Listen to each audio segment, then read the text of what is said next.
Hello, I'm Father Jacob Lazarus. I'm the pastor of Holy Paracle Christian Catholic Church in Providence, Rhode Island. I'm also an ethics professor at Johnson & Wales and a member of the Massachusetts Bar.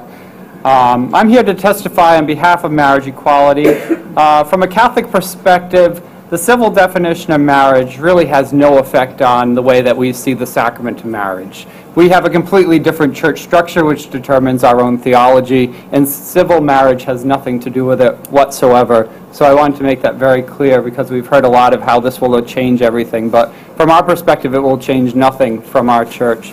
We're a 2,000-year-old institution and we go at our own pace, but our own pace should have nothing to do with the rights of people in Rhode Island, especially people who aren't members of our own church.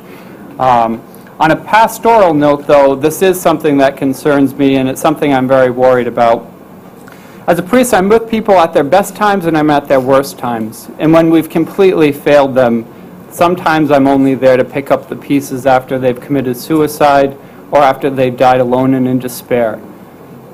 Every time this happens, that we hear of another young person who commits suicide or somebody who dies alone in isolation, it breaks my heart that we failed them. We failed them as a church and we failed them as a society.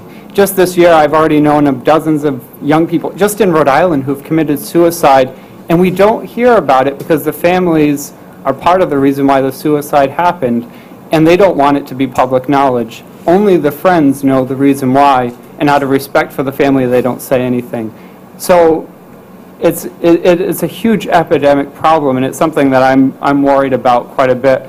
There was one man in particular that I was friends with, a young man who was about 23 years old. He was a pilot. He rode a motorcycle. He had a great smile.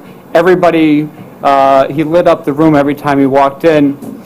Everybody thought he was fine, but what he didn't tell anybody was how much his family really disapproved of his lifestyle of being gay, and how he carried it with him, and it was his secret, and it ate away at him until he committed suicide. This happens too much. I don't think that we have this institution of marriage, this civil marriage, in order to create more despair. If anything, this should be an institution which creates hope for people, not despair. If we have any opposition, it should be a religious opposition, and that should be held within a religious discussion, but not here at the State House.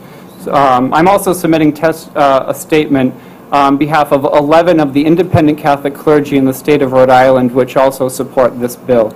There was about 4 parishes that decided not to sign it, but 11 did. Thank you. Thank you. Are there any questions?